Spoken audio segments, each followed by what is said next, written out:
Coop, live from the couch conversation. Steve Coop, live from the couch conversation. Steve Coop, live from the couch conversation show.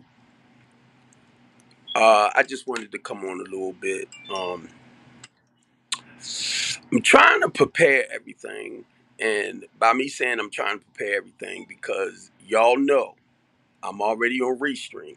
That's where I'm streaming from right now.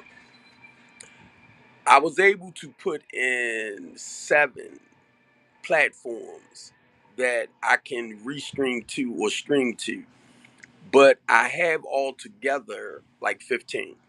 So different platforms, and that I will be, once I can get them embedded in, I will be streaming from.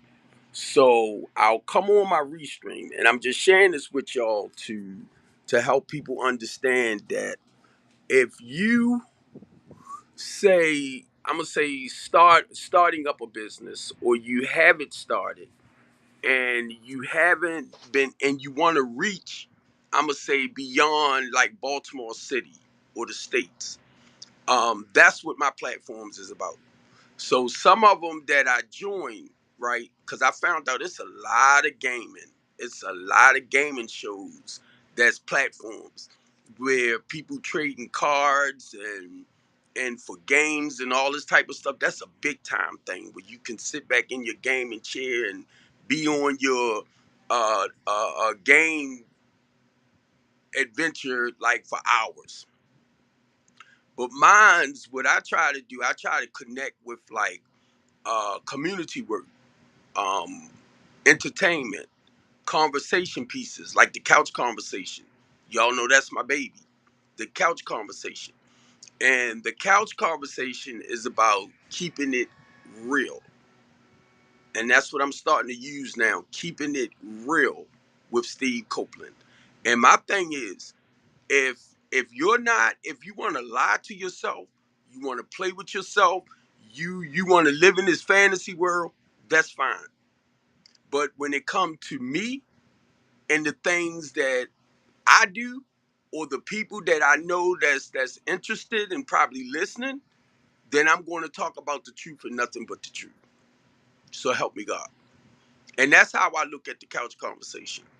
Now, I started the B Moore's Real Teen Talk Show. And some of y'all reached out to me. Some of y'all started backing up. You got children that you're working with. You trying to get funding for your program. Um, at one point, I wasn't really crazy about the grants and all this type of stuff. But what I'm understanding, because of my business, I'm sorry, I said the couch conversation. But because of my business, strengthening the community, I can get grant money with that as well. So that's my goal. My goal is to try to reach out for the funding as well. And the only reason why I'm saying that, because the real Be More's Real Teen Talk Show is based around the multi-purpose center, the business proposal that I have for the multi-purpose center. And I want to say this to a lot of y'all. I don't really know a lot of y'all. I just don't, right? Um, and basically, I'm gonna say this: church members and they friends, um, um, church members and they friends, families. I'm about fighting to help our less fortunate people. Now, and if y'all don't like the way I come, please don't look at me as this Gucci person, because I try to be real. Keep just let's put it like that. I try to keep it real. But if you one of them phony fakes and you want people to like you and you want to come on as a professional when you know, or act like a professional when you know that's not really who you are, but you're trying to put yourself in a category that you're not to win people's approval. I'm not trying to do all that. I'm not trying to do that. I'm 60 years old. My thing is, if you support what I do in Baltimore City, and it's a lot of people, it's a lot more people that have respect for the work that I do around Baltimore City, because a lot of y'all won't step up to the plate of what's going on in our city. you know. So I try not to pay a lot of attention to like the viewers, you know, that's tuning in to when I come on.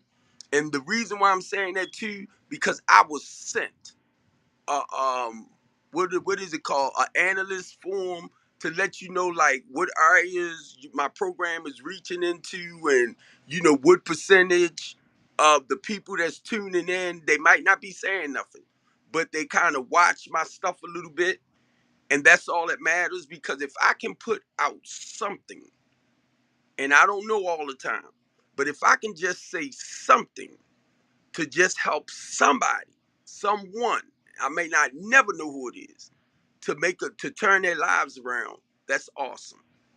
That's God. I want to try to help everybody, but I realize that's not life, right? But my goal is to grow my network broadcast. I'm sorry, my TV network.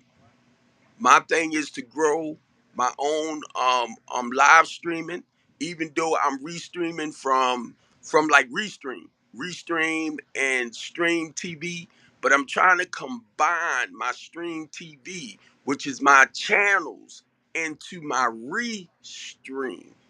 So when I come on Restream like I am now, I will be broadcasting out to my Stream TV as well. So I'm trying to merge them all together, where once I come on, or the more I begin to understand this. Now I don't have no problem if you know, if you like gifted with technology as far as embedding stuff into computers and doing advertisement and stuff like that. I would love if you volunteer your service with me to help me better grow what I'm trying to do. And keep in mind, y'all, I don't know nothing about this stuff. That's how I know the difference between me doing things and when God has gotten me in that direction. So I understand this too. I have to advertise about the things that I'm doing and the platforms and stuff like that to reach out to more viewers. Like right now, Stream. Now, my name on Stream, you can go to S Copeland, capital S, capital C, Copeland Senior, capital S, lowercase r, right? Dot TV network, and it'll put you to my direction, right?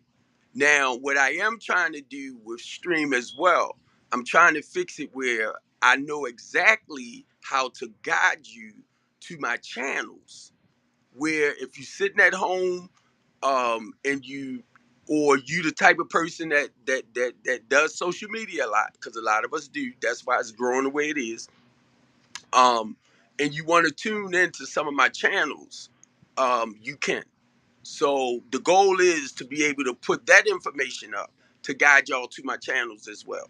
You know, where you could sit there. Now, what I am, and Darnell, I don't know if you're gonna see this or not, but I wanted to start an NA thing on Mondays. Now, mind y'all, because I am a recovering addict, I talks about the addictive personality for a lot of y'all that don't understand. But with me, the goal is to get you connected spiritually, not religiously. I'm talking about spiritually. Get you connected with the God of your understanding. Now, I go by way of Jesus Christ. All of y'all might not believe in Jesus. And I'm going to say this too. If you don't believe that the spoken word, and when I say that, I'm talking about when I read in Genesis how the spirit hovered through the universe, and it was words that came out that spirit. So from what I understand, God is his word. God is his word. Even if somebody using bad language, it's the word of the universe. Whether you like it or not, it's the word. So catch what I'm saying. Even if you're using foul language, it's a word. So I had to learn over the years, some people, they might curse and do what they do to get the message across, but it's getting the word out. And if that's the way some people have to do it to reach other people, then that's the way they do it. Because I understand God don't deal with all of us the same way. Everybody don't believe that the spoken word, what became the written word, had become the living, breathing word.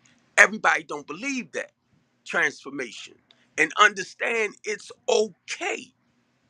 Because it took me years, really, once God turned my life around, to really understand that God became human. And that ain't the only time with Jesus Christ, and he walked amongst his people. That ain't the only time. He appeared in the Old Testament a few times in human form. But that's the way God connects with his special people. Now, guess what? Because you might not believe that Jesus is God in the flesh, like I said, it's okay. It's okay, right? And the reason why I say that, because it was years into my new way of life that when I was reading across like John, the book of John, in the beginning was the word, and the word was God, and the word was a God, you know. And then it goes on to say further down that the word became flesh and dwelt amongst his people, and they did not recognize him. And guess what? I was reading that for years, just reading. And then one day it's like a bell went in my head. Bing! I was like, oh my God. You know why? Because of my trial, my tribulation, because of my faith and my trust that began to grow stronger in the knowledge of God's word. He introduced me to who he was in the flesh. I felt so honored. I felt so privileged. And I'm not trying to be smart, but guess what? From the way I was studying, I did think I was going to become a Muslim. I did. Because I was gaining very great knowledge. But in that process, what God did, once he opened my heart up and my mind up to the relationship of his flesh, or the son. And then later down the line, right, some years went by, a little bit more, in the Holy Spirit. So that's why a lot of times y'all listen to me when I talk about the Father, the Son, and I'll talk about the Holy Spirit. I'm only talking about one God, but I'm talking about a transformation. And I understand everybody don't get that transformation. It's okay, because what I begin to understand is like God favored me. You know what I mean? And I try to the best of my human abilities. I'm not trying to be perfect. I'm not trying to walk on water, and I'm talking about flesh wise, right? I'm not trying to be perfect. I'm not trying to walk on water. I'm just trying to be the best. And I'm talking about character wise, loving, caring person, considerate person, like Christ was, emulating Christ's humility. And I also understand too, he got angry. He got hungry, he got lonely, he got tired. So I began to really understand the human side. You understand what I'm saying? So it's not about me now today that I understand a little better. A lot of the stuff that I used to do, I realized I just don't do no more. So things fell off of me throughout the years. It just didn't feel right practicing certain things. And I'm talking about falling short to my flesh. So you gotta understand really where you're at. And it's not about me trying to win you. I tell you about me. And the reason why I tell you about me, because that's my transformation in helping you to understand that it can, like God can work for you in that way too. And most people that he worked with like that understand. That's why I don't knock nobody's religion, nobody's teaching. I don't knock it, but I don't fall for it all. I don't fall for it.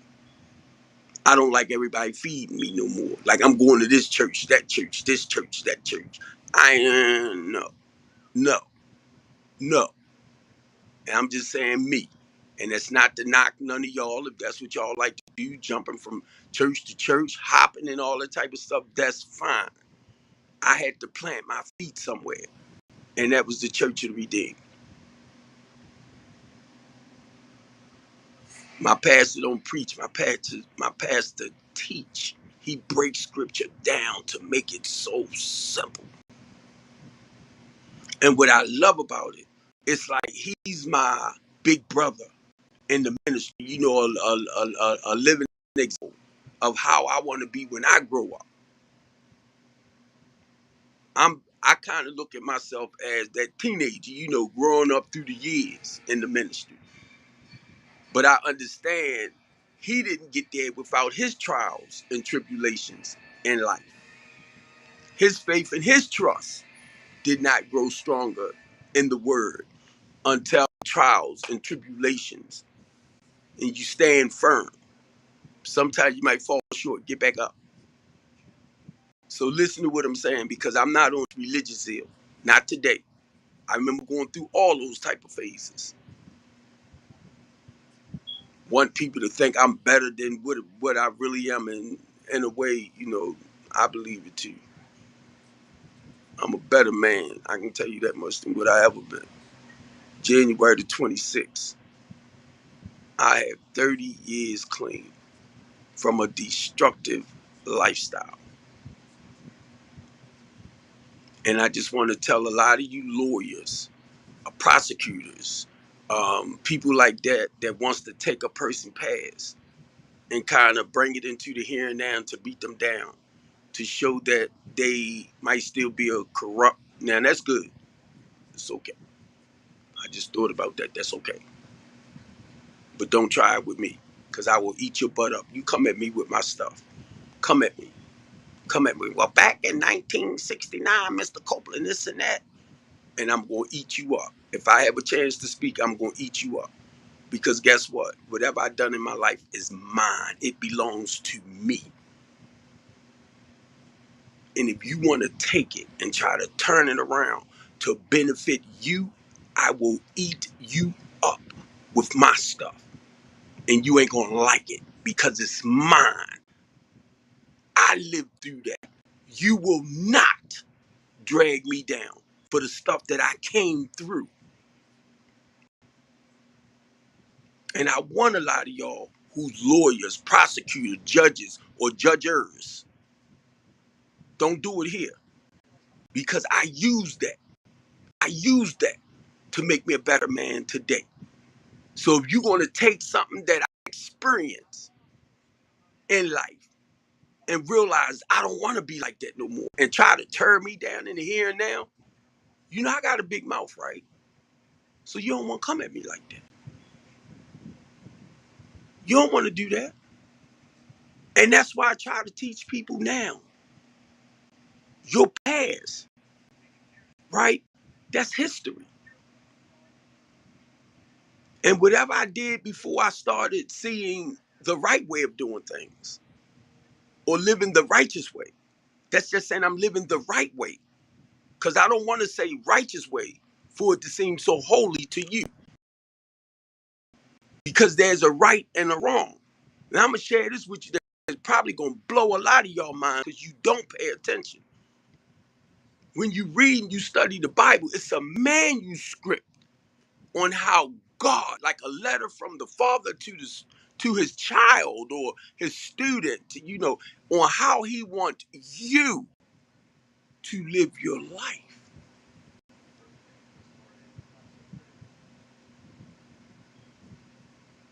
So when you look at Satan, that's just an evil characteristic of the man. A dishonest. Those Satan is more like the character defects, those things that keep us in trouble when we act out on them. So I'm talking about a personality wise. I didn't understand all that. And then when you look at Christ, and I'm talking basically about one, right? When you look at Christ and you gain the relationship or connection, and it goes on to say, share his love and compassion, his kindness, his consideration for others. So basically, the way I see it now, we talk about building character. I don't get all into the Israelites and who was God's chosen people, and I understand a lot of that.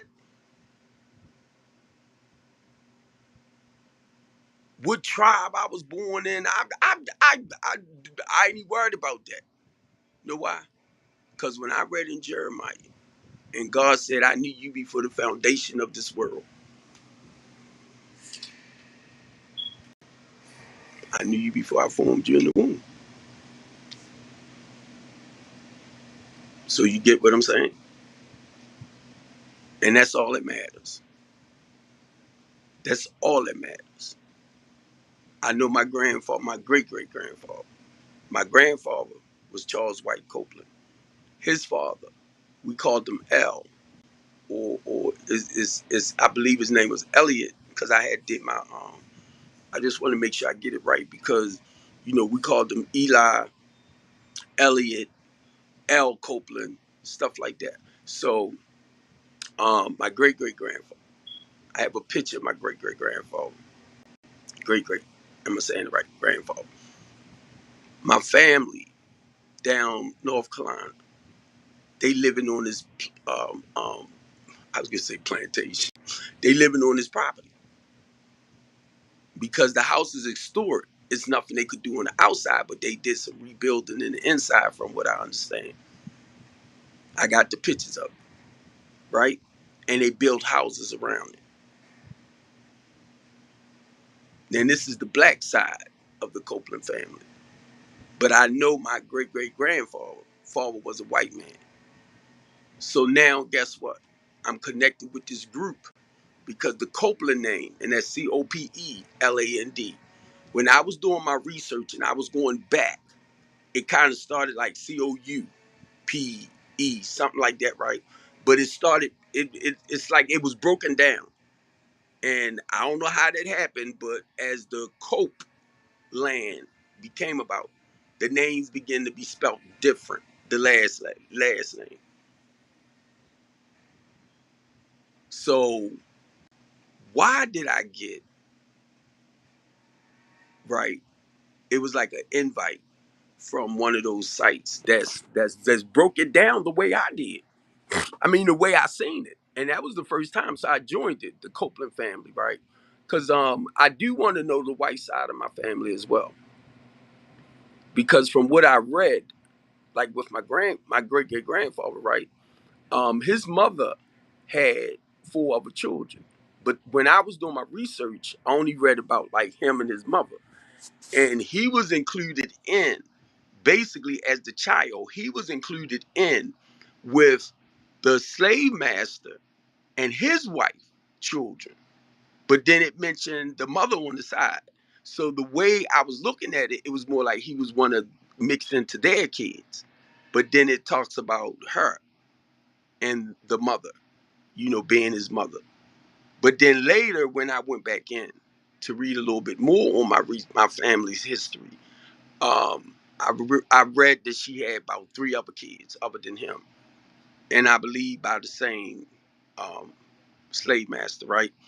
But somebody told me this a while back, because the way I got it, she was living in the same uh, house that they was in, and somebody told me, they said if she was living in the house, she must have been a beautiful woman, and that's all I look at now. Rather he raped her, um, rather she consented.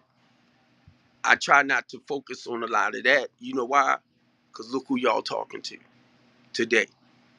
So why would I want to go back, right? And I know um, our people coming up in us through slavery, right, was a horrific thing. I already know that was a terrible thing, you know.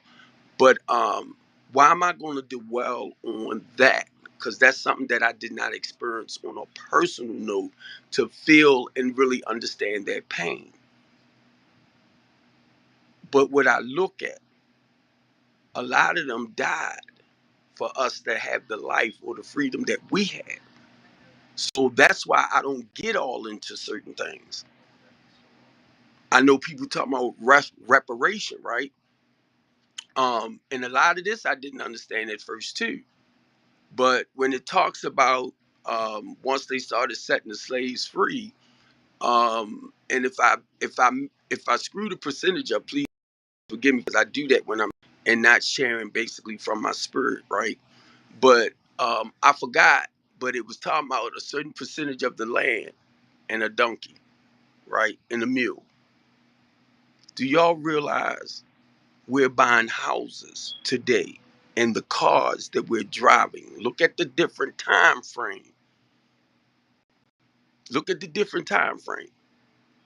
Some of us 40 acres, if I'm not mistaken, and a mule.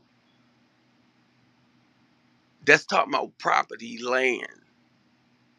And a lot of us that has our own property, land, and stuff like that, that's your 40 acres and a mule. Did y'all realize that? But you got to understand, back then, they had cars, but they mainly used like horses, donkeys, stuff like that, right? I didn't understand it until I was actually living it. And I realized reparation. Guess what? We can't bring back our ancestors. No amount of money can replace that. But some of us are so die hard on it. And it dawned on me one day, I lived where my house was separated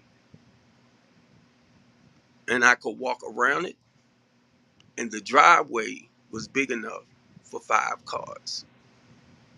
Know why I say that? Because we had that many in there at one point. It wasn't ours, but somebody needed to, car broke down, they brought it over, put it in the driveway until he was able to fix it or, remove it. Now, some of y'all gonna totally agree with it, and that's okay too, because that don't faze me with nobody. When I come on here and I run off at my mouth, when I do the things that I do, the whole goal is to educate the people that really wants to hear some stuff. And my goal is never to focus on the problem, stay stuck in the problem. That's our problem. A lot of us is just stuck in the problem and we think we succeeding in it.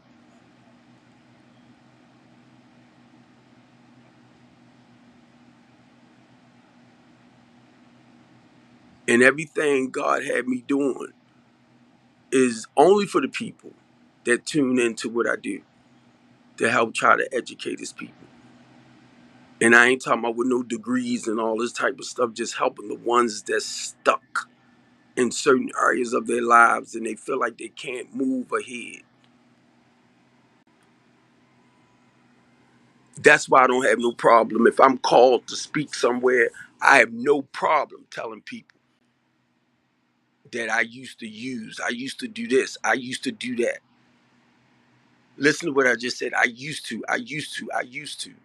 And I know you can come out of certain situations a day at a time and become a productive member or a better person in society. And that's all I try to do.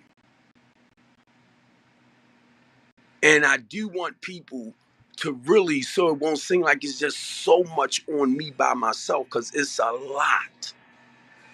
It's a lot that I try to do. Some years ago, I had the energy. But guess what? I'm not trying to really overwhelm myself today. I'll be 61 next month. Some people can take on a lot of stress. I don't want it, if you understand what I'm saying. Why? If I'm doing something and I'm miserable in doing it, then I'm not going to like it. So pretty soon I'm going to stop.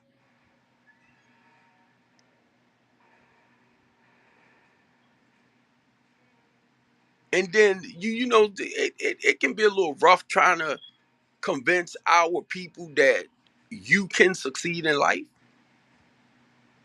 You might not gain, the materialistic things like some people do, but you can succeed in life. And when I say that, it's being happy, joyous, and free. And that's in your insides. Some of us are so built around other people. And if I'm not careful, I'll do that too.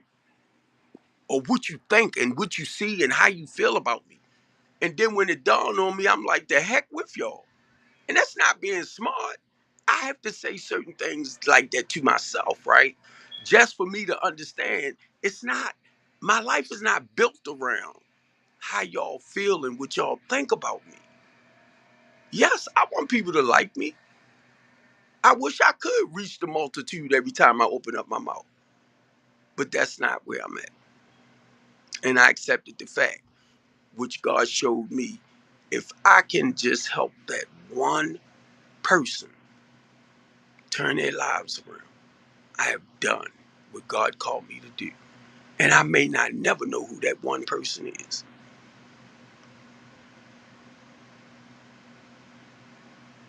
Now, my Facebook page, I might not be getting out like I used to early on, but I know at one point when I had over like 25 viewers, it's always people coming in with negative stuff to try to throw you off of what you're doing.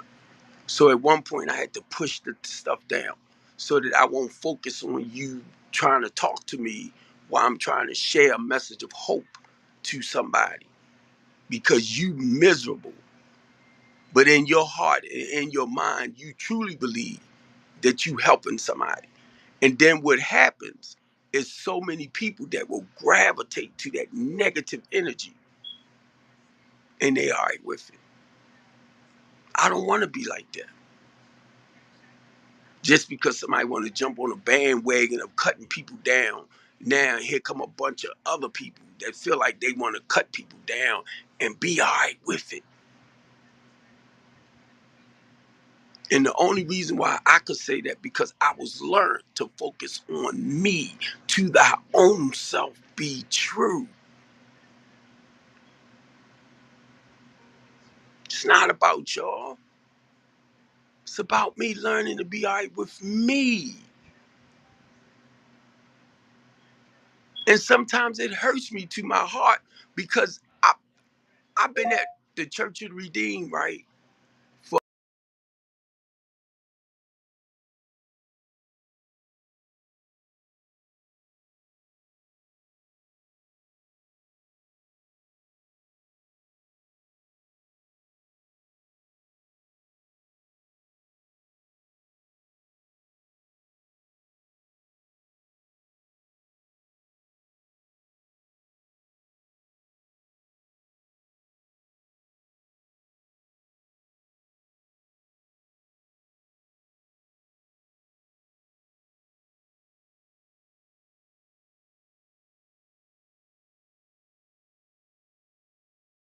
while I'm talking, I have stuff flashing through my phone, right? So I went to hit something and it jumped me off my live. But anyway, I'm just trying to help those y'all that feel like they don't have a sense of direction in life. You know, feel like it's no hope. And I thank God that I'm getting older. You know, I don't have that energy. I don't have that drive to do a lot of the stuff like I used to do. And because of some things that occurred throughout the years of me dealing with people and believing that I had, some serious people that's working with me to help turn our city around or to help fight what's going on in our city, people will come close to me. And I found out and I find out they're a bunch of crut balls, right? Now I'm not going if this is what's working for you and you feel as though you need to rob and steal and take from your people to gain and you okay with that, that's fine. I just don't want to get caught up in your stuff trying to succeed. You got me? And it does look right sometimes when you know people is corrupt as all outdoors and they gaining materialistically. And it does look a little better on that end than it does over here. But then I don't realize I'm not looking over my shoulders all the time. I got some peace in my life. And a lot of people get that mixed up with chaos and confusion. I don't have to badmouth somebody for you to stop liking them or don't want to be bothered with them. But let me say this. If you come my way and I put my faith and trust in you, and then I turn around and I'm disappointed because I realize you not what I really thought you was, do not get mad when I come. Because you deceived your way in my life. I didn't know. So people say, oh, don't call names, oh, don't do this, don't do that. Guess what? The same people that say is that says that call names.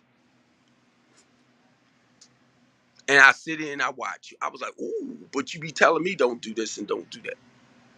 Because see, you looking at me. You don't see your own bullshit. You don't see it. And a lot of people that tell me that does the same freaking thing in their own way. That's why they can't see it. But you're so busy looking out. We busy looking out that you're not looking in. I just had a conversation with somebody again about us coming together. Well, when you get mad, you can't go on your like the couch conversation. And once again, I told them, I said, well, who in the heck you think I got it from? And that goes to show me some people in their own space, they can't see outside of that. And will praise God, will lift God up, but deceitful is all outdoors.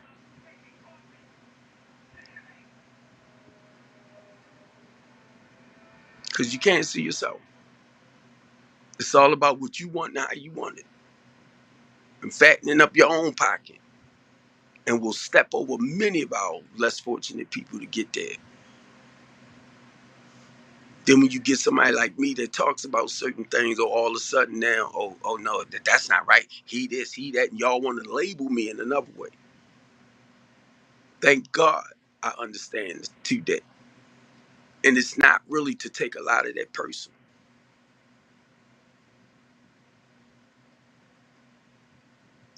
I have a lot of church members on my page. Half of them I don't even see them at least coming in to support me. Hey, Deacon Steve, how you doing, Deacon Steve? And I be looking at a lot of them when I do see them, you phony, fake suckers.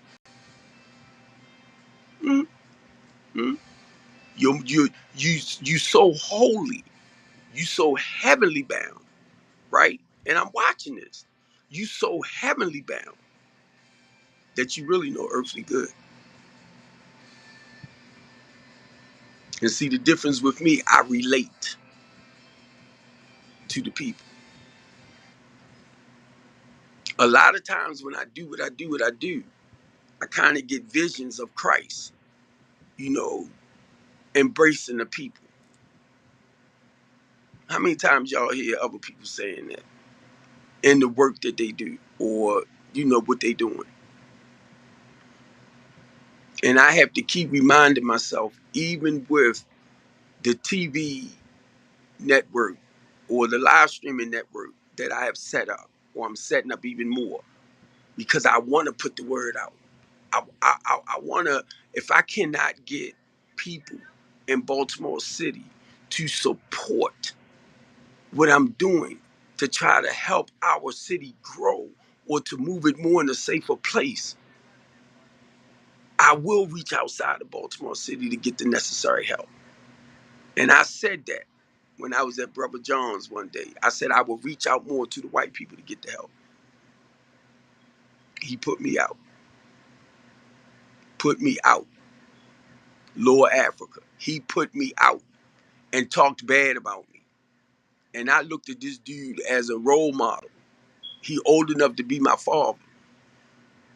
Put me out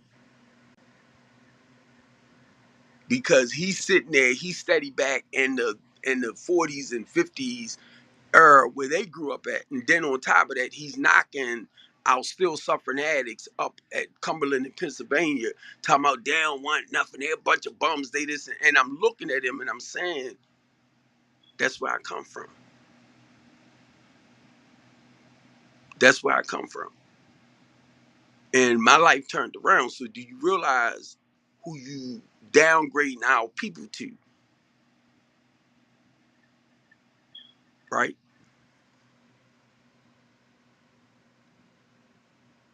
I know so many people doing stuff for self gratification and self gain, and they so busy outside of, you know, um, and I'm not gonna say no names, but when I started calling out some names a while back, people was telling me, "Yeah, they like that. You ain't know they was." It seemed like everybody knew about these crutball suckers, but me. It's like everybody else knew, politicians and everything. But the way they present it, like they really got it going on. And it's a lot of craziness behind it.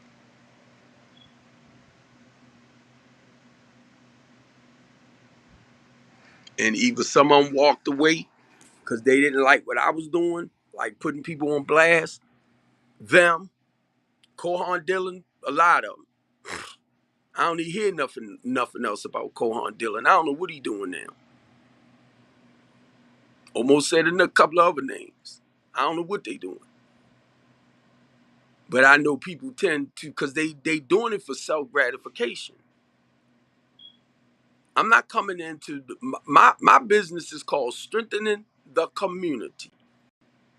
My shows that I do is called the Couch Conversation Show, and Be More's Real Teen Talk Show.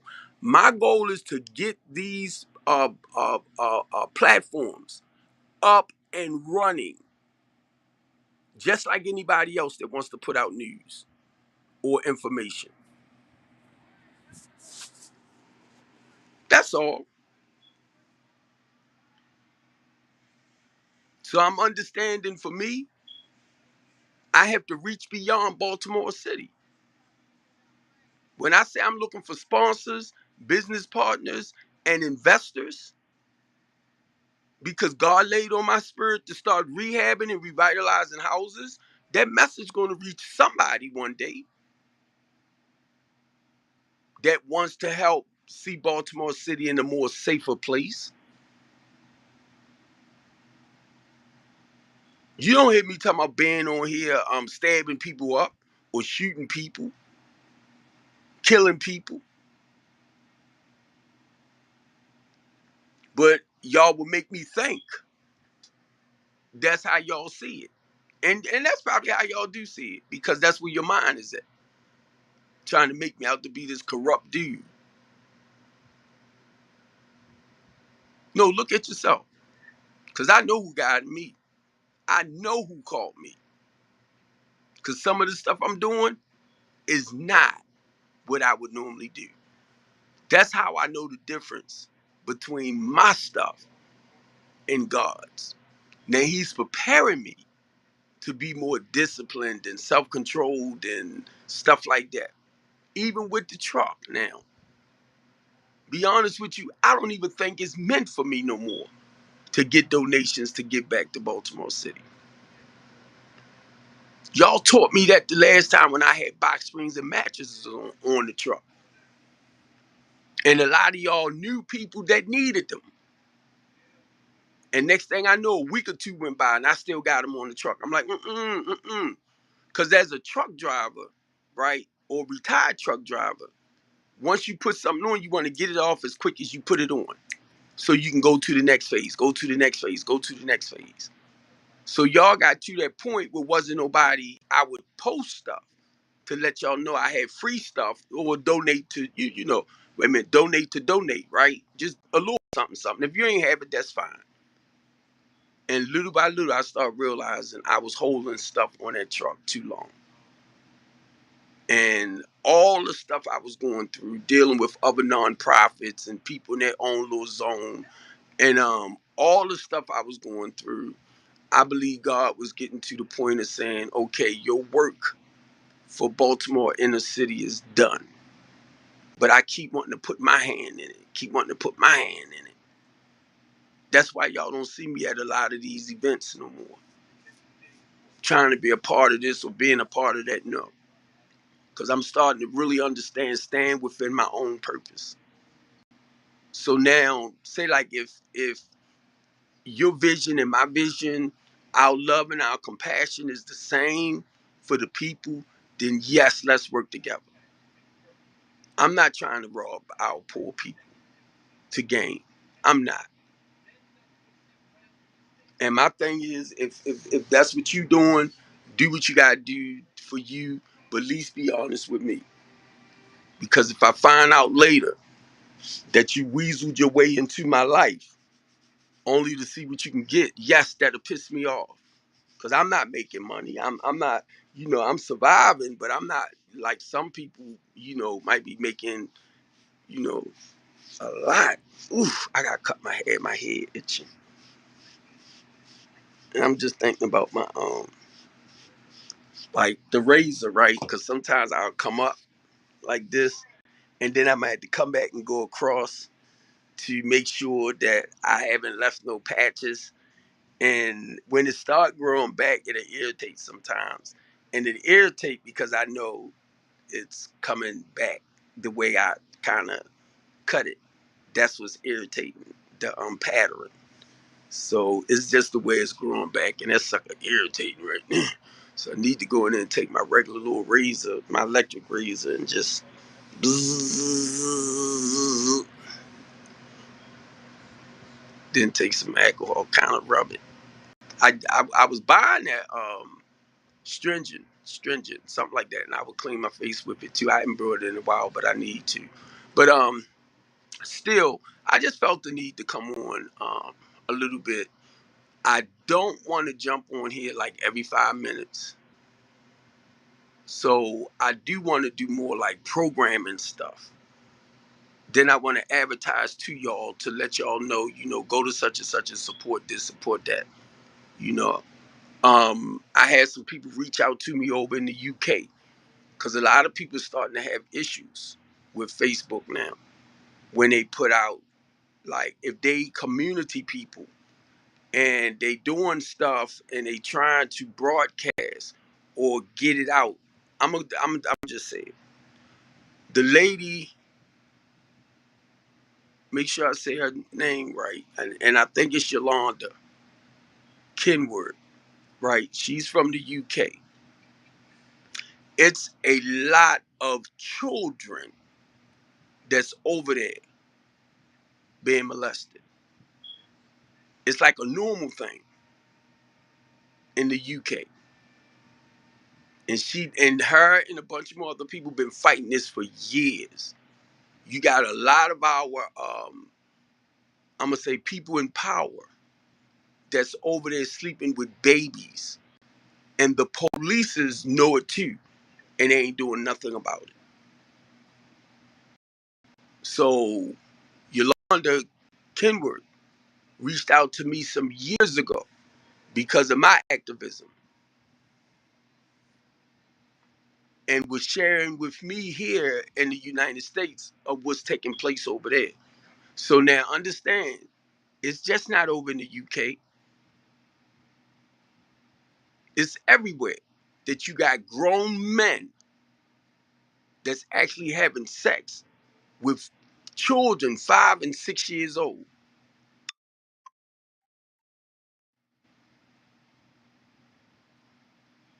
Somebody just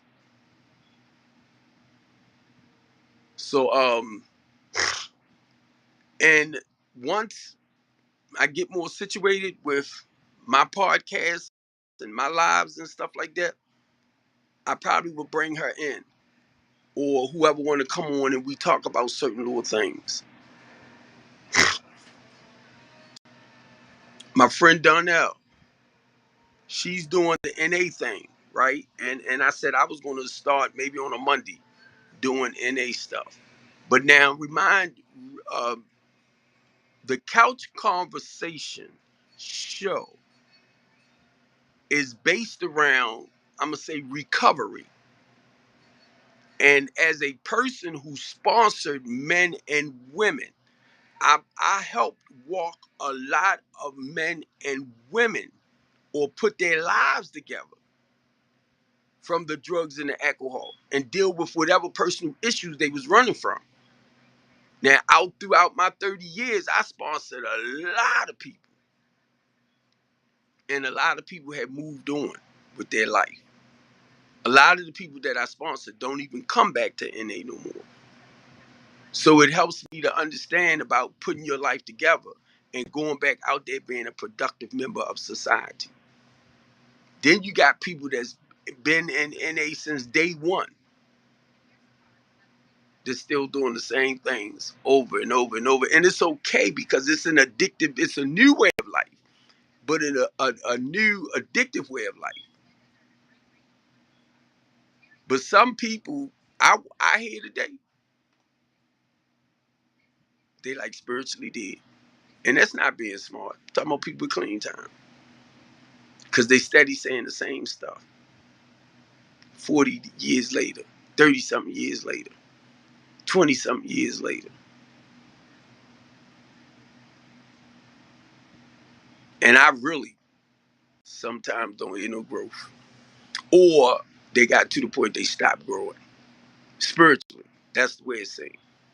And it's just another day, same, same behavior, but you clean. And I've been saying that a lot lately. I don't want to spiritually die like that. So I have to keep moving forward and then to understand, right, as a recovering addict, as a man of God, my work is out there. It's not based around the building or inside. It's out in the streets. So when y'all hear me talk about things, and I do want to get into like the books a little bit more, because when I start talking about stuff like molestation and rape, um, abandonment issues, abusive marriages, I just only want to touch on it a little bit. But then I want to go into the work that it took for me to get out of certain things and stay out of it a day at a time. And that's what a lot of people don't do. A lot of people won't share a process to recover or to help people work out of whatever dilemma they're in. I was at the function the other day Ivan Bates gave. All of them basically up there was lawyers. So what do lawyers do? Whenever you commit a crime, they know what laws to practice when it comes to that crime. But what about working with people, having like an intervention program before we get to that point? You don't hear a lot about that. You don't hear a lot about, well, such and such is doing this over there. We're going to try to get you in this program or that program, to help turn your lives around. You do not hear it a lot. And be honest with you, I started to walk out that meeting the other day. And I said to myself, I said, that's why I don't like to come to these town hall meetings. And I don't think it's intentionally, but they get people, they put them on a panel, and it's a lot of them that cannot talk about a process of recovery, help or guiding people out of certain circumstances in life or crises in life. I said I was gonna stop going after our elected officials. Now I said that, and I listened to the lady. Right, Ivan Bates have his own law firm. Him and somebody else, Garcia or something like that, somewhere along that line. They have their own law firms. So you know he had to back up off the law firm. Even though what he's doing as state's attorneys, he's still a lawyer. But he cannot participate in that job part no more because now he's into the political side of the law now. So he can't do it. So now mind y'all, I did not realize this till somebody asked me to run for the 12th district over here. And the guy said, Steve, you know, if you win, you ain't gonna be able to keep like working with strengthening the community, which is my business. And I'm like, They say, yeah.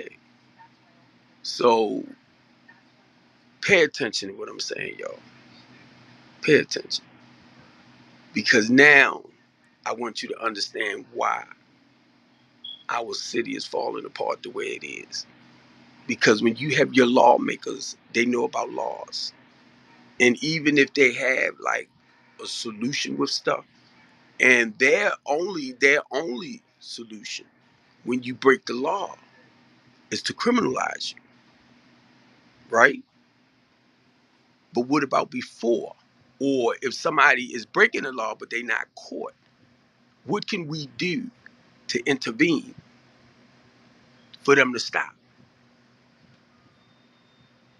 And when Ray told me that you won't be able to continue doing strengthening the community, and forgive my language, y'all, because the whole goal was to bring more awareness to the stuff that I do in Baltimore City.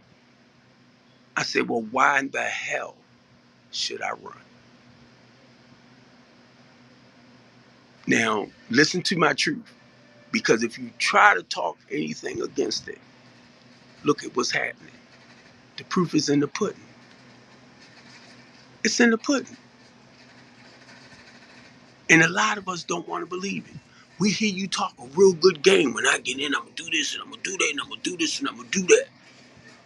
And then when you get in, you tend to do the opposite. And it's not that they're doing the opposite. They're going to do this, they're going to do that. But you, and I'm talking about us as the people, have to support them. We have to back them up. But we're doing the footwork. Whatever their vision is, their mission, if we don't get with them to help push it, it ain't gonna get done.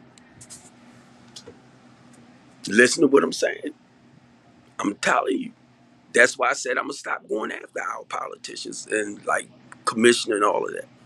Cause I know, being honest, their hands are tied. But when you break the law, oh yeah, they know what law to, you know, what law to charge you with with illegal. Yeah, they know that. Oh yeah, because that's what they did. They studied law, but watch how they get pumped. Because they know how to prosecute you. They know how to lay the law down to you.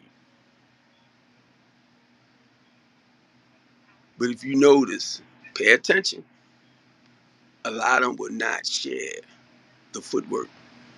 Even if their business itself is all about that. Now that they out of it, they can't, or they in the political arena now, they can't touch it. And I said it a few times, people be like, yes they can. Well, that's how Pew got locked up.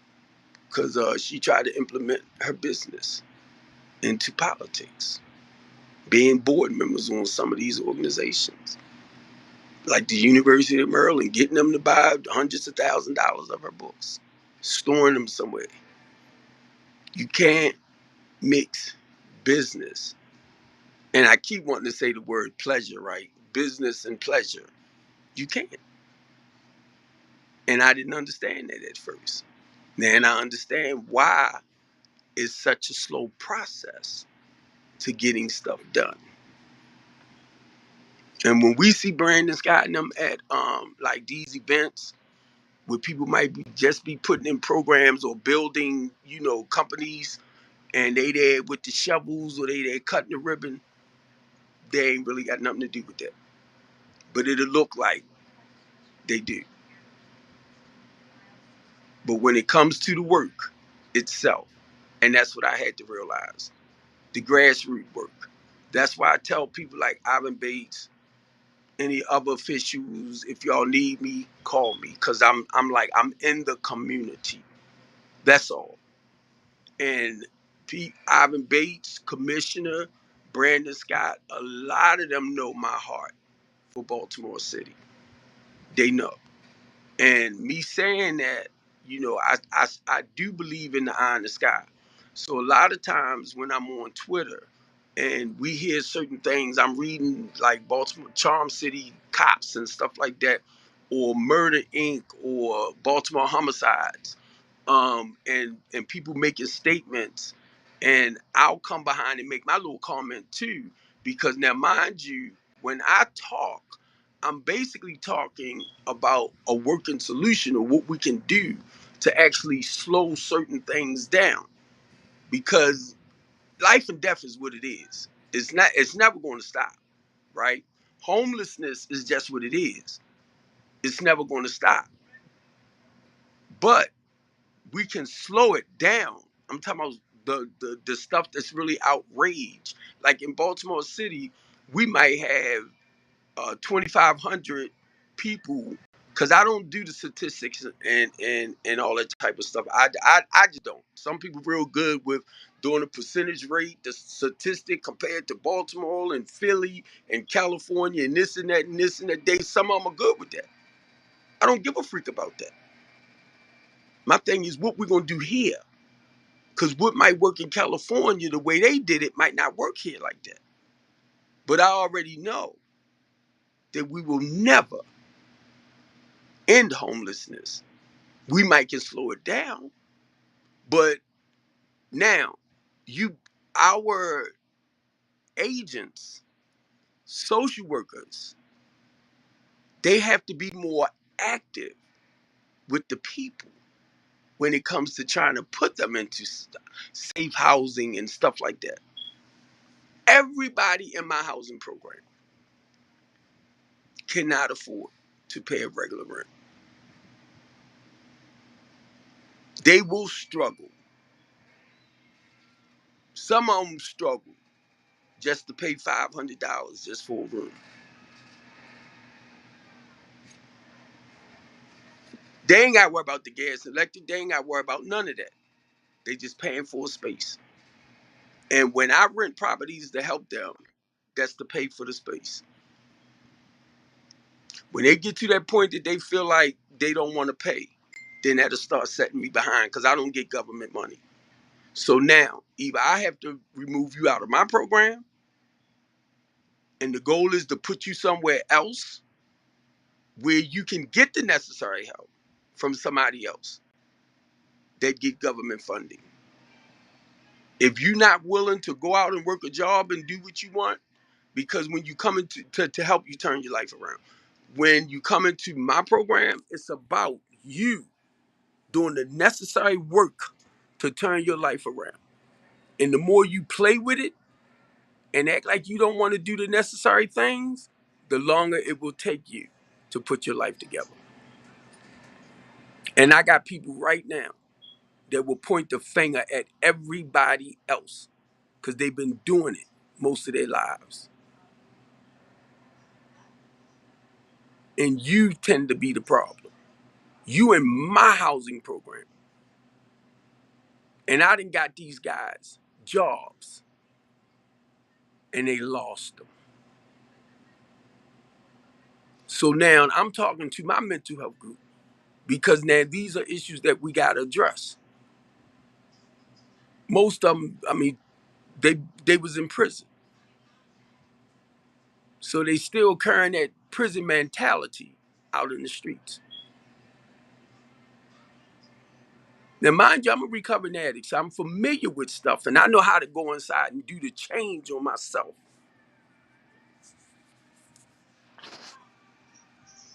But with them, I have to get them to sign up for like the mental health program, because I understand a lot of us are dealing with abandonment issues. A lot of us are dealing with abuse issues from childhood, rape issues, molestation issues, just downright depression.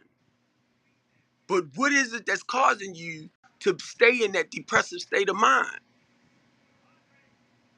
So it takes like a therapist, a psychiatrist, a counselor, a PRP to help work you out of certain situations, and I'm talking about mentally, emotionally, and spiritually, to work you out of these conditions and to help you stay out of it a day at a time. And it's not to say we won't fall back into it, but then we got a program that we can work or apply the principles to working back up out of it.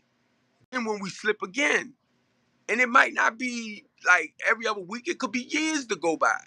And you might find yourself in a depressive state. Or if you're dealing with bipolar and you're not taking your medication, and then you want to know why you're tripping out or having and being in a state of mania. See, I recognize all of this with the people that's in my program. So for me, I have to keep like a close knit relationship, if not just with the CEO of the business or company, I'm gonna say the psychiatrist, because I told the guy that's my mental health program, I want everybody to sign up for therapy. Oh, they said they don't want to sign up. I want everybody to sign up, because number one, I'm sitting there, I'm talking with them, I'm in their face, so I kind of know what they need, but I know they're not going to be honest with y'all to a degree. So my whole goal is to encourage them, to motivate them to talk with the therapist more, to talk with the psychiatrist, to be honest. And if they telling me something one way, then I can feed you, so you'll better know how to work with them on that level. Because everybody has a wall that they tend to build up. So it's about breaking that wall down. And the only way I'm going to break the wall down to let you in, I got to begin to trust you. I got to believe you have my best interest. So when they talk with me, then I can share with you that because I know they're not comfortable yet of breaking that barrier down. So I can share it with you. So the only thing I need you to do when I share certain things to you is to just work around, kind of play with it, because they still have that wall up. Now, guess what? I'm not a psychiatrist, I'm not a therapist, but because I spent years and years and years and years and years of sponsoring men and women and guiding them through life, putting them on a spiritual path, I'm damn good with that. I know I am. I'm damn good with that. I can see, because like say like when you trying to manipulate, when you lying, basically we can see that when I'm close to you like that. I can see the wall that you have up. And guess what? I might recognize it, and I ain't trying to say you need to let that wall down. No, because some people you got to keep working with them. They got to believe in you. That's having faith in you, because they might not have it in themselves, and trusting in you in order to let that wall down. So listen to what I'm saying, because when it comes to the police commissioner, when it comes to Brandon Scott, when it comes to any of our other elected officials, and I'm talking about the ones that's our local leaders, you have to win the faith and the trust back in your people, whatever community you serve in.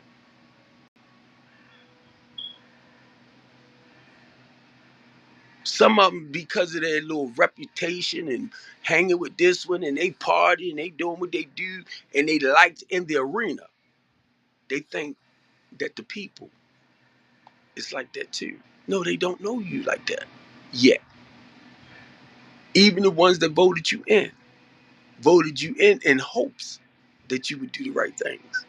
Look, and voted you in hopes that you would do the right thing.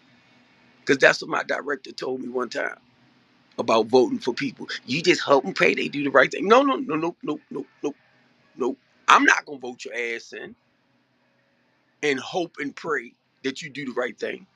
No. If I vote for you, I want you to do the damn right things. Cause I know this is where you at. And I remember my director saying that to me. And I'm like, I'm gonna vote you in hopes that you do the right thing. Matter of fact, I would like to see you like in the community doing some community stuff. Cause at least I know your heart, your mind is already there. But now I know you're gonna do it on a different level now. More like with the laws and the legislations. Christopher Burnett, I was listening to the news the other day. Y'all know 5 kids got shot up in Emerson Village. What the hell do them restaurants got anything to do with 2 guys over there shooting at the children? All true. If now you got stores closed like that, so yes, some of them will leave out during lunchtime and go grab something and come back. Now, is it right? No, it might not be. But is it understandable? Yes, I can understand. Everybody ain't gonna eat the school stuff. Matter of fact, I'm gonna say this too. A lot of our children don't get free lunch. I just thought about that. So if they got money, they might go across the street to buy a lunch or something, or just to be outside for that lunch period. So what the Popeyes and the rest of them got to do with people, right? They trying to run a business, and it's not Popeyes, and it's not Dollar General or whoever. That's why a lot of those centers like that normally have security, right? Where was security at? They up there. You got Joyce up there. You got Kenny Edmond up there arguing, going for each other.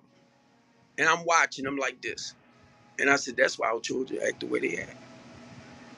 Because you got a bunch of grown ass adults up there acting like irresponsible kids. And I understand passions was flirting because I do it. So that's why I'm saying. But I'm not going to threaten to fight you.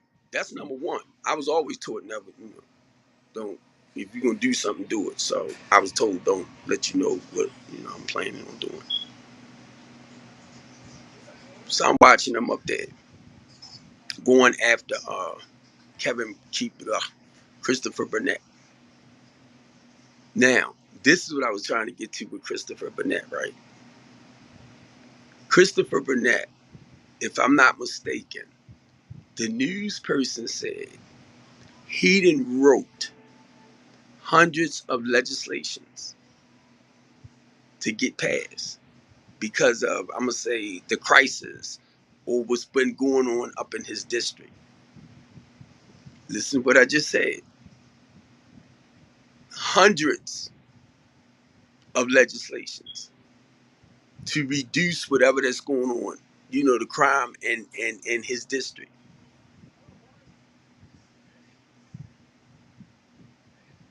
People thinking that the laws is going to change it overnight. No, it's us who have to come together to make the changes within the communities. It's us. And be honest with y'all, we paying our politicians for free to do nothing. And it appears now, don't get it wrong, like they doing great jobs. But it's the people. If you can't bring the people together in the community, because guess who kids out there acting like fools?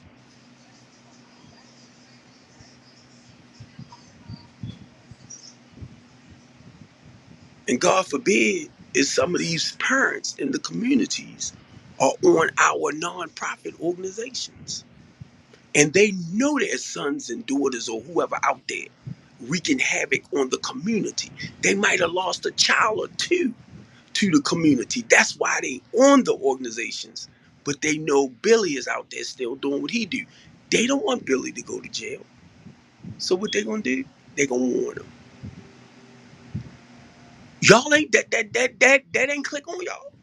Y'all don't realize that? Why a lot of stuff not slowing down? And a lot of these organizations getting pretty good money. We still got over 300 homicides. And they will swear you down. They doing such a great job in the community.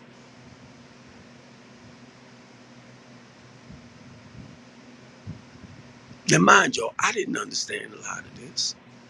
I didn't see a lot of this. But it's like the more I begin to get involved, I'm seeing stuff. I don't like it. And I really feel like there's nothing I can do. But I keep trying to do what I could do in hopes that, you know, but the money talk. I loved watching Brandon Scott cussing the other day. You know why? Because his feelings was into what was going on. And I think that was when the 7-year-old shot himself in the head. And I'm like, because as a professional, that's what I'm looking at. You know, he's supposed to carry it more in a professional way, right? No, that sucker was hurt. The 7-year-old shot himself in the head, and guess what? It's not a real good feeling when it's nothing. I was getting ready to say when it seemed like it's nothing you can do. And that's what Brandon Scott is that it ain't a freaking thing he can do. Because it's the people, Commissioner Harris. It's the people. The police can't even really do what they want to do to help because of the consent decree. Their hands are tied. I begin to learn all of that. They want better for us. They want to do more. And then you got some polices feeling like this. Well, they want to kill each other. We're going to kill them all. Man, that just slowed down to me some because it picked up more with us now.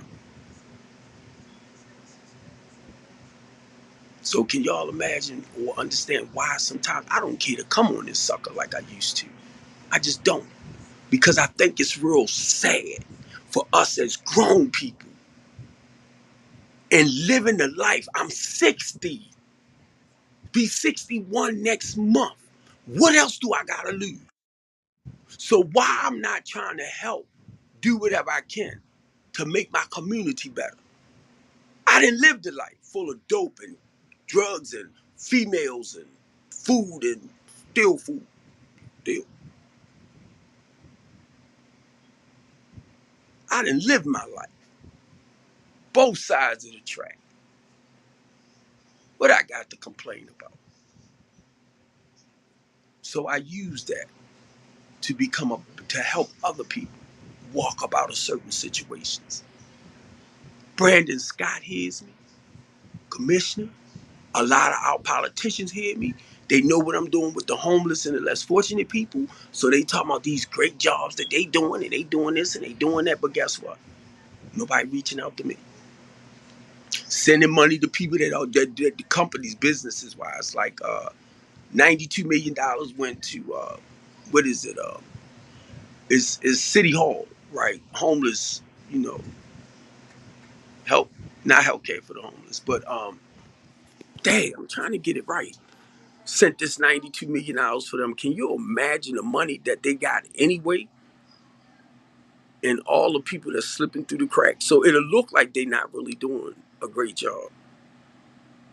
And then y'all probably ain't pay no attention to it. I was reading something one day, a couple of months ago, where they was talking about how they lost the funding for workers to go out into the homeless encampments.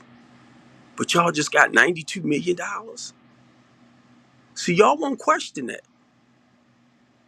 Y'all won't question that. And then they came outside the day I was down there with the people in the red tents that Christine and them kind of put together. They came outside to get the list. Do y'all know a lot of homeless people that have cell phones? Their cell phones might be on this month and it's off next month. And then it might be off the months that they supposed to reach back out to the clients, but never reach back out to them. That's why I'm like, work with me. Work with strengthening the community. So the homeless individuals that I deal with, I don't have a problem if my address to one of my houses become their address. So that way, when the information come, and I know they still in certain encampments, I can go and feed them the information. I can take the help to them that they need. But guess what? They don't want to do it because they know that's what I'm gonna do. So if we really end homelessness, Steve, then we don't need workers and stuff to do the job. I mean, to continue doing their jobs.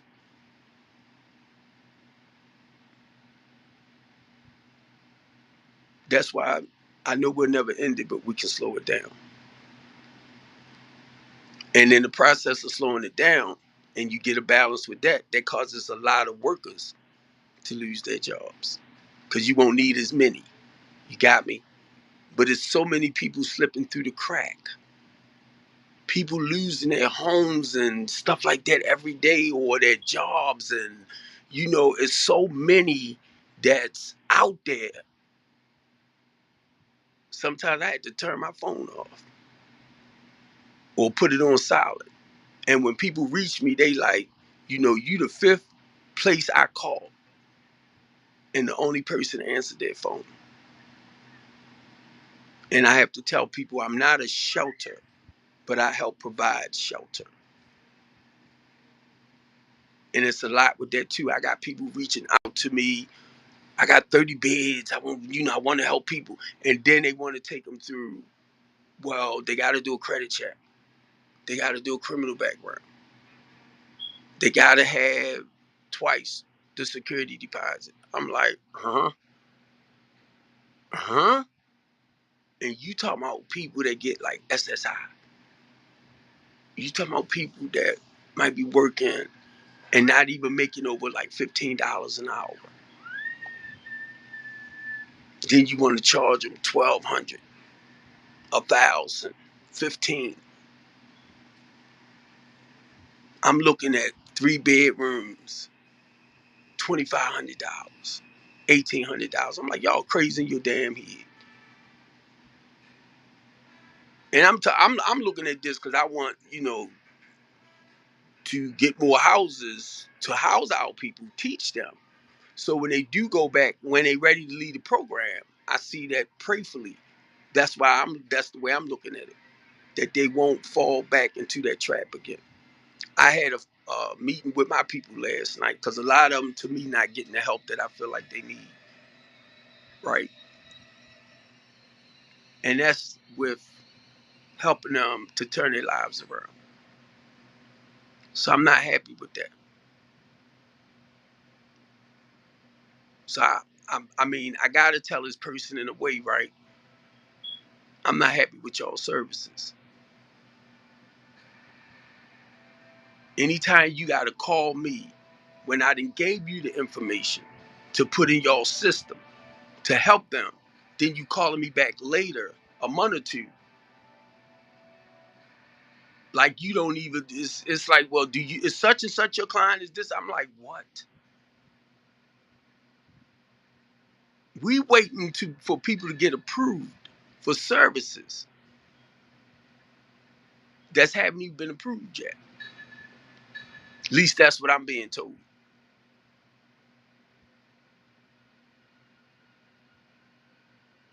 And I have never known.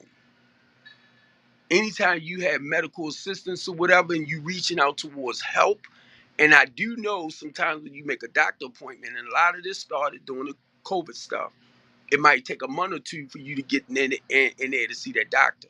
Understand that. But when you got people that's dealing with mental issues, depression issues and stuff like that, and you want them to wait for months before they can really see somebody to help balance them out. So they got to be crazy for 3 or 4 months or a year or two to be authorized to get treated. That don't even sound right to me. And I know too how a lot of the government free programs, a lot of the Republicans and all of them is really trying to cut a lot of that stuff out. But then in their mind, it's like, oh, we're gonna help the people, we're gonna do this and we're gonna do that, which is great. Because watch what I'm getting ready to say. It's like my housing program. You in my housing program, I want to help you to learn how to take care of you where you won't have to rely on the state or the government funding like SSI and all of that. Because come on, let's be real. They just gave them an extra $100, right? So they went from like 841 to 941. The rent is how much? 900. They can't afford it. And I got people with housing programs. Well, housing to help people because they helping out like landlords and property managers and stuff like that to get them clients. But it's business because if the place is about 1,000, you got to come up with 2,000 for the security. When it just used to be the first month rent and security. And I'm like, but it's business now. It's business. It is what it is, Steve. But people believe in their hearts and their minds. Basically, for people like that, is normal working class people like me that can afford that 1,200 or that $1,000. And be honest with you, myself, I ain't paying over no damn $1,000 to rent a townhouse or something. You crazy in your head when I can go and buy a house for that, pay a mortgage. So I would not. It's a certain price limit I would go to. And that's how I look at certain things with my clients. And most of my clients, they cannot afford $1,000 a month. They cannot afford, be honest with you, 800. And they will struggle because that's just the rent. What about gas and electric? Then there's cell phone, life insurance. If they got a car insurance.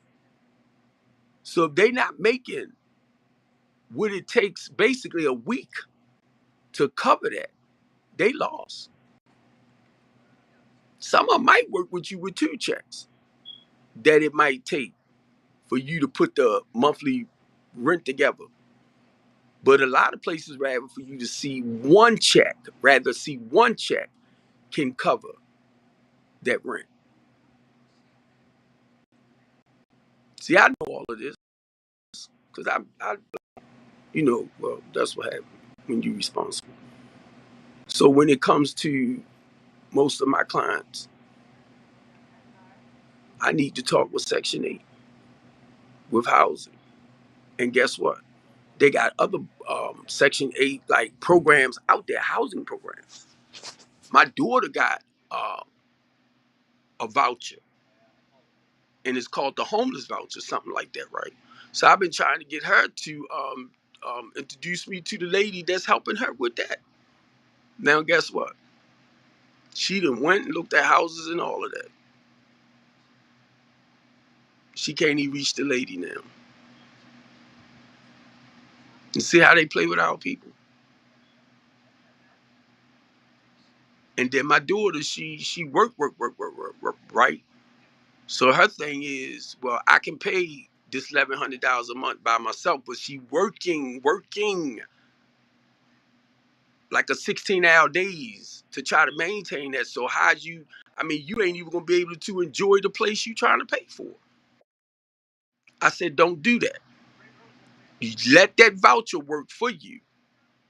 That homeless voucher, let the voucher work for you. Reason why I'm saying that, because now I know what to go and ask for. You know what I mean? I'm trying to make sure everything fall into place, so I kind of know what I can do to help my people or people that reach out to me. I'm like, don't you do that, because you defeating the purpose. And it's not that she's defeating the purpose for herself. She's defeating the purpose for other people that can really use it. That's one of the reasons why I came back to Communities United, is to get more involved into the housing division, because we have a housing organizer, because Communities United fight for fair housing for Black people in Baltimore City. But let me tell you this, if you're in the inner city, and it's not just Black people that's suffering with housing. So because this part of organization fights for the democracy of Black people in the inner city, and for fair houses, fair wages for senior citizens and all that, right? We will help you anyway, because you're living in the city. So we can't discriminate against that. But it's more like, to me, the baby branch of the NAACP. And I've been hearing a lot of crazy news. I was listening to Marfa 21 Black Genocide the other day, and they was talking about how a lot, and they were talking about the NAACP, how they sold us out. And a lot of y'all, we don't even hear a lot about the NAACP no more. I call Communities United the baby branch of the NAACP, because we do a lot of the work that they supposed to be doing. You don't even hear about it too much. And I was listening to Marfa 21, and Mary Sanger. I felt like she was trying to really help Black people with the abortion clinics and stuff like that.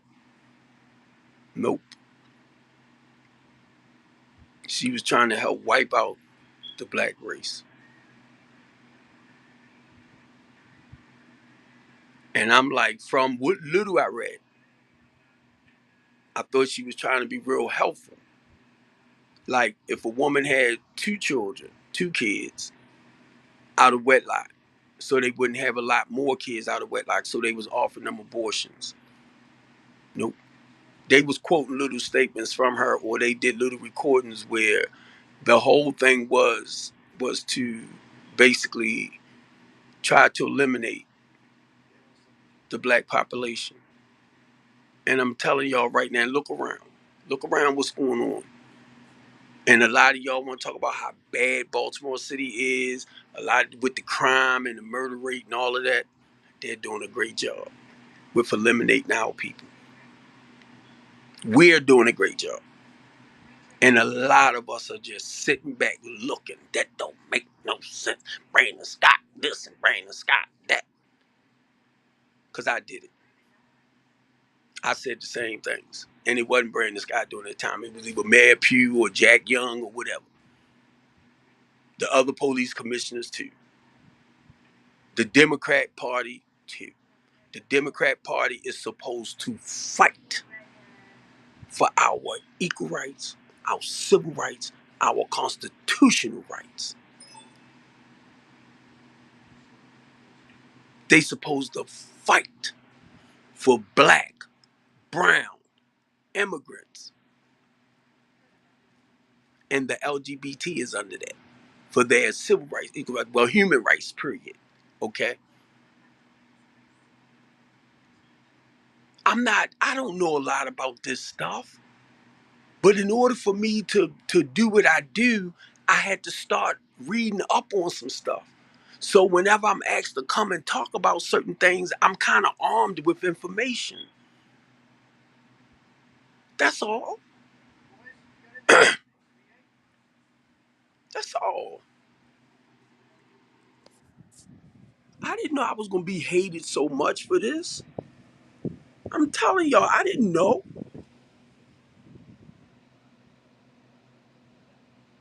I didn't know that my people was gonna hate me for trying to share the truth or sharing, not trying the truth.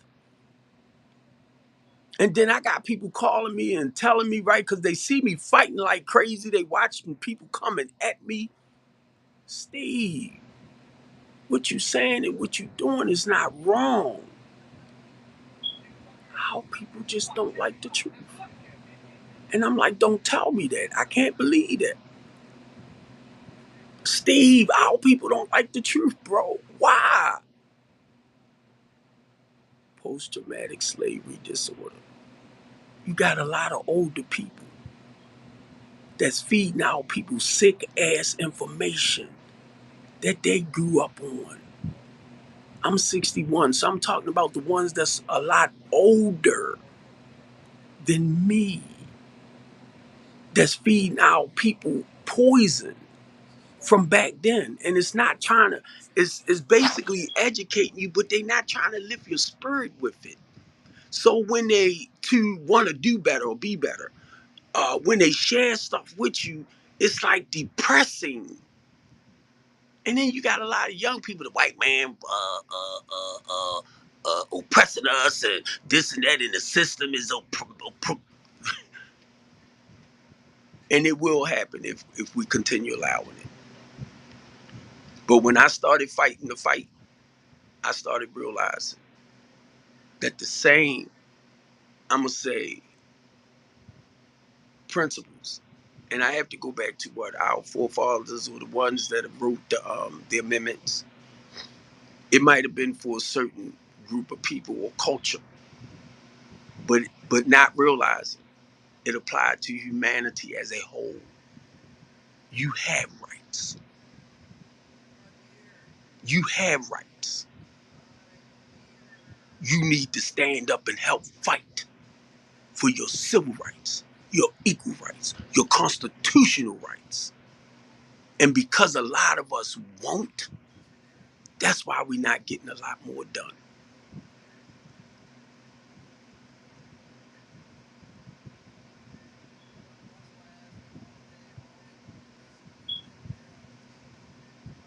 And then when I come on, I can't even get the love and the support. No hundreds of thousands of people in NA. No hundreds and thousands, or maybe just thousands of people in the church arena. And y'all so busy talking about Mark's story, Luke's story, John's story, this story, that story. And their lives was no different than ours.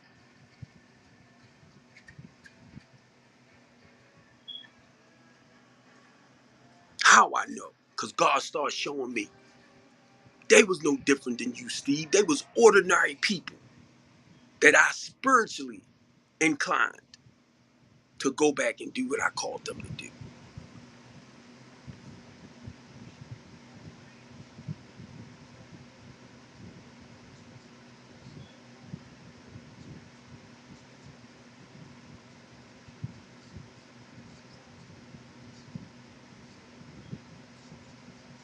And I'm gonna get ready to get off because I just happened to look up at the time and I've been on for almost an hour, well over an hour, and look like it's an hour and 38 minutes.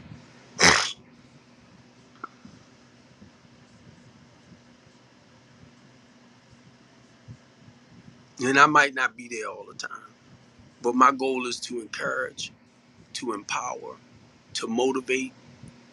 And you talking about a dude with a 10th grade education? Well, ninth, last grade completed, right? But guess what? You cannot tell me what we cannot do. You cannot tell me what we cannot do. You can't do it. Y'all see Devin right there. Now Devin live up in like Oxon Hill, right? And this dude have a business where he cut grass and chop trees and all this type of stuff. I'm gonna tell y'all who he is because he keep coming on here playing. And he lived right up there near Oxon Hill, Forest Park, and all around in that area, right? In case y'all run across him. But he always try to knock what I'm doing back in Baltimore City. So I'm letting y'all know who he is. He's down there. He hangs out with Christina a lot too. Flowers. So he down there with the homeless and less fortunate people, right?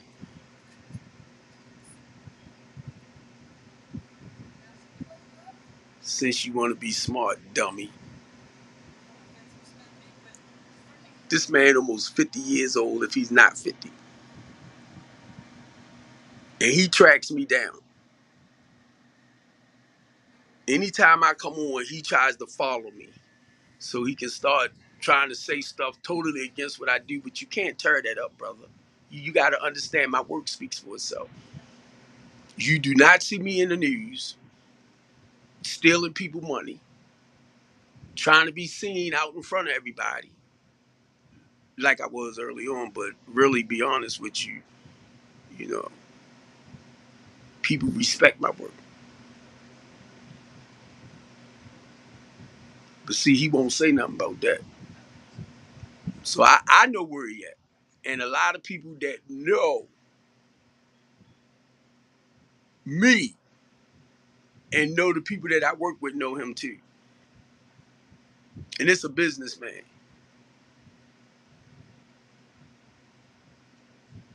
Got two big legs, look like elephant legs.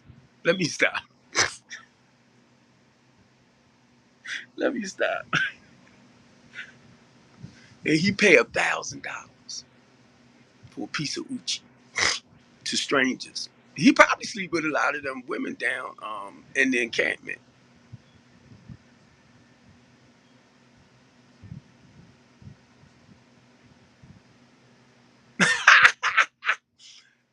See, Devin? See, that's how I know it's you. Guess what? Guess what? Guess what? I still promotes the eye in the sky, bro. I promotes the eye in the sky, right? Because that plane will collect the evidence. And matter of fact, I'm gonna share this with you since you put that there, right? Ivan Bates sent somebody to Ross. This guy, the police had did something to back in 2016, January of 2016. And Ivan Bates got that information from Ross T. McNutt to dishonorate this guy. See, you gotta watch, man, when you put stuff out. Cause you see you got that word con there, right? But the plane does what it do. The people don't want it here like Brandon Scott now because it will do its job. And it will cause a lot of them their jobs. See, you can't talk like that. Now, I'm gonna share this with you, Devin. Ross T. McNutt is coming back, but he's not coming back based around Baltimore City or the government. So this time, he's not looking for that support. So it's the people. Now they trying to get the money to bring it back. So this what I sent Ross a message and told him because I've been talking with Ross. I got the live stream, which you is on right now, my restream. I will be broadcasting to 15 different platforms around the world. I'm on stream TV, live TV, where I will have 25 channels. That's the package I have. So when I start doing my stuff on the regular, it will be seen around the world. The work that we're doing in Baltimore City to reduce a lot of like the crime rate, the homicide, sex trafficking. See, I talk about this. You don't, because you're a chump. You don't have the balls to talk about the things that I talk about. That's why you come on people's stuff with fake pages and stuff. Cause you ain't a man. You know.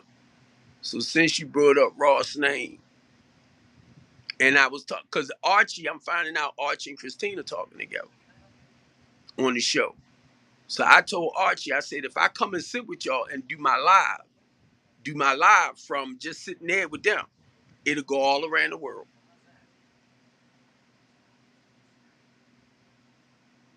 It'll go, look, it'll go all around the world.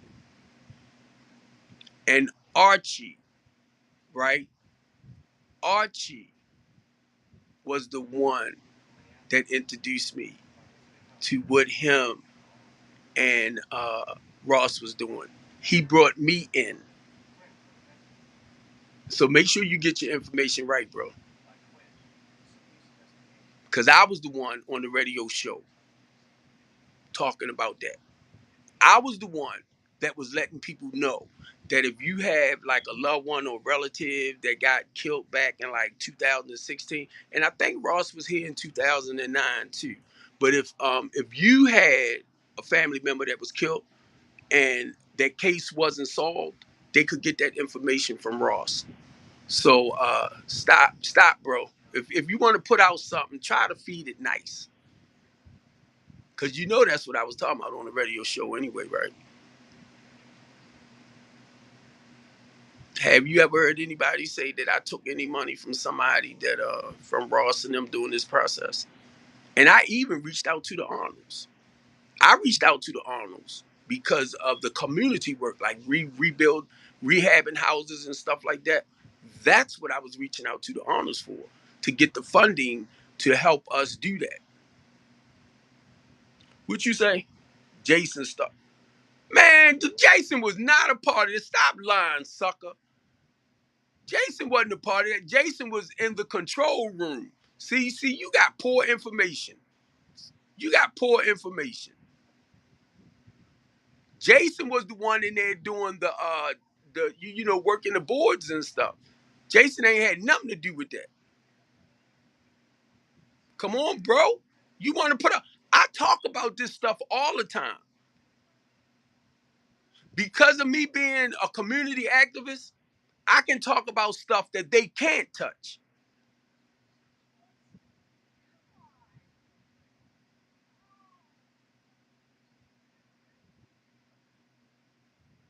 That's why I told the commissioner, right, Devin, when that plane came, it was only to monitor the homicide rate. But they put on there carjacking, I believe, and armed robbery. So I thought that was going to be too much for them because it do takes time to get the information together for the homicide, right? So, but Jason told me that they was able to do everything right. I said, good. Because I knew it was going to take a while to get that information. And you need to stop, bro. You like a woman. You're a grown man. You like a woman, and you want to bring in a bunch of chaos, bro. Talk about some great things. Talk about some great things. Archie. Look. I had Archie back against the 4 Ds.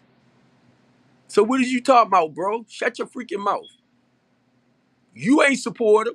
Know why? Because you're a coward. When Donald, David, and all of them was coming for Archie, I was the one going for them. I grew up in Baltimore City, bro. I ain't no chump. Never been. You ain't stick up for him. You ain't stick up for him. And Archie know that. You make me feel like Devin. When you do that, bro, you make my ego flare, bro. Hell, I want to go around. I'm a man. Why am I gonna go around, right, and just try to badmouth another man? Come on. And even if I feel a little, say like you got some stuff right, and I might get a little jealous. I'm like, no, Steve. You know, because some people work for the stuff they want in life, and that's fine. Like with you, you running your own business and all of this, but I can still tell you're a miserable dude, bro. You're a miserable dude. You come in, right? You come on my live and you trying to throw stuff and you throwing misinformation because anybody that follows me know I'm about the truth and nothing but the truth, right? And a lot of people, Devin, I'm gonna tell you this. A lot of people is intimidated by me because I talk about the truth. And I talk about stuff that most people like yourself is afraid to talk about because you put your life on the line. So it ain't nothing. You keep in mind, it ain't a daggone thing. You can say you the only fool that comes on my page, man, and try to say something stupid. And I allow you because that's that sissy in you. That's that little girl in you. You're a grown man that likes to start chaos and confusion. That shows me where you at. Who? McNutt? I ain't go behind nothing, sucker. Keep in mind. Keep in mind, let me share this with you. We have over 300 and something homicides. 8th year now, right? I know the work of the plane, but I know people that don't want this stuff to slow down in Baltimore City. So I'm about the people. I'm not about Archie. I'm not about Archie. I'm not about Joyce. I'm not about Jason. I'm not about Christina Flowers. I'm not about none of that. I'm about the people. The people whose lives are suffering. The people who losing loved ones and relatives. Those are the ones that's my major concern. Not Archie, not Christina Flowers, not Jason, not Will Hanner, not what's his name? Ricky Vaughn. Most people Will Hanner. I mean not Will Hanner. What's his name? Cohan Dillon. It's not self gratification for me. So guess what?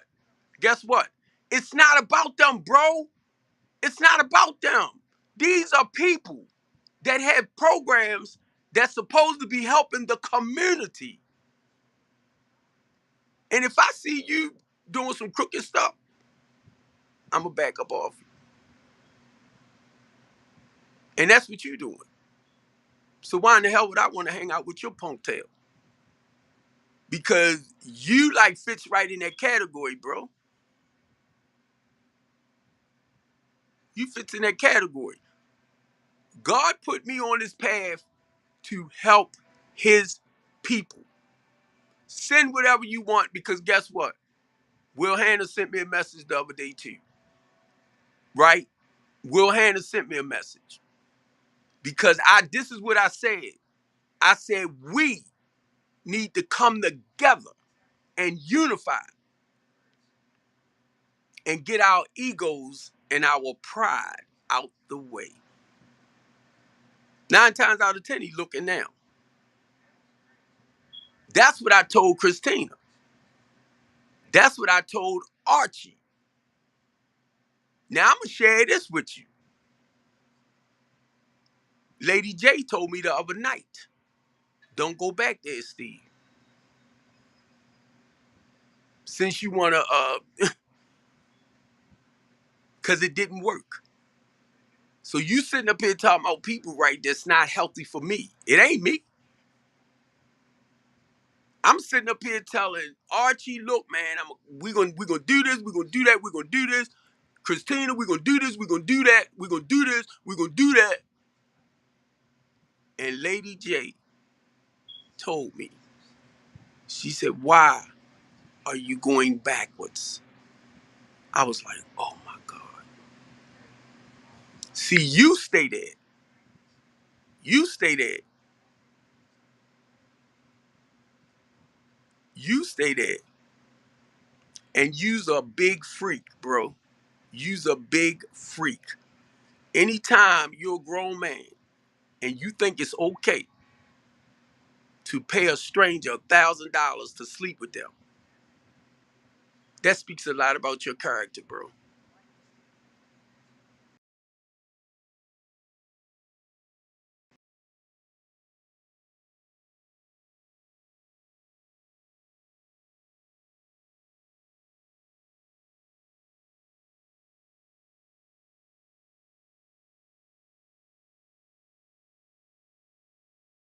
About you and your character. And guess what? I'm glad you're doing it because you know I'm gonna talk about me. I talk about me. And I guarantee you, every name you mention, can't nobody tell you. They took care of me. So keep that in mind, bro. Keep that in mind. I stand firm on what I believe or what I believe God had me doing. But I am going to get off because my daughter trying to reach me. And stop playing, bro. You just fires me up when you come on my stuff and you want to try to put me down. You want to try to badmouth me and the stuff I do. Bro, I ain't been deceiving, been robbing people, been doing none of that stuff. Every name you mention, right, is bad news behind it. And they know it. They know it. They know it.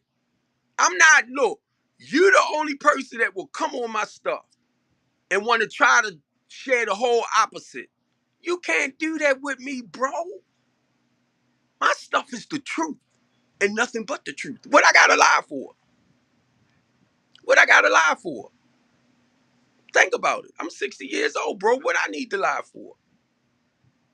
In that sense, because I will lie about my age. I had to catch it. I had to catch it. I will lie about my age. But other than that, when I come on my live, bro, and that's you, just you, right now, you. Look at my Facebook page. I'm about back at 5,000. Every time I get to 5,000, I start deleting it. And then I get back there. Then I delete it. Then I get back there. I got strength in the community. Check this out. I'm on Instagram. I'm on LinkedIn. I'm on Facebook. I'm on Twitter. I'm on Twitch. I'm on Vimo. No, I just deleted my Vimo account today. I'm going to have 15 platforms that I will be streaming from, and 25 TV channels around the world, right? Now, guess what? Because of my broadcast or network, I can help other people put out their information in businesses. What is you doing? What is you doing? Can you walk places in Baltimore City and somebody say, I know you, you the guy from such and such and such and such. Can you do that? People don't come up to me and say, man, I heard you be robbing people and doing this. No, no. Mm. I don't roll like that, bro. I don't roll like that. What I got to lie for? And I'm just saying, as a person, as a human being, to try to win people approval. That's what I'm talking about. What I got to lie for. Because I'm not trying to win your approval. My track record speaks for itself when it comes to helping God people. This ain't nothing new to me. I have 30 years clean to 26, bro. 30 years clean from drugs and alcohol, from living that lifestyle. 30 years. I use my personal experience to help other people move forward. How many people you know do what I do? And you want to sit up here, uh, try to come for me? I don't mind it because some people probably need to hear that too. You know, there's always a good side and it's a bad side. Let me share this with you too. I done foster care. How many men you know do foster care? I have done mentoring. How many men you know that mentors? I held down a prison commitment for about 10 years where I would go into the wide building and I would take speakers in, encouraging and motivating our men when coming home to get involved in their children's lives, helping them to understand if you got money, that's fine. But if you don't have no money, still be a part of their lives, because my thing was helping them to understand the love that they need to show to their children. You missed that. You missed that. You don't do none of that. Your message just speaks for itself. You trying to talk against a brother that gives of his self on a daily basis. So it's been 2 hours now. So I'm gonna go ahead and get off. Cause I don't mean to hold my platforms up like this, right? Because I know ain't too many people gonna look at certain things for those 2 goddamn hours. So I'm out. That's why I send them to other pages that I have, right? So that say like when it deletes on Facebook, it'll still be going around. And I'm gonna tell you, Facebook sends my stuff out anyway to other places. That's how they make money off it. Have a great night.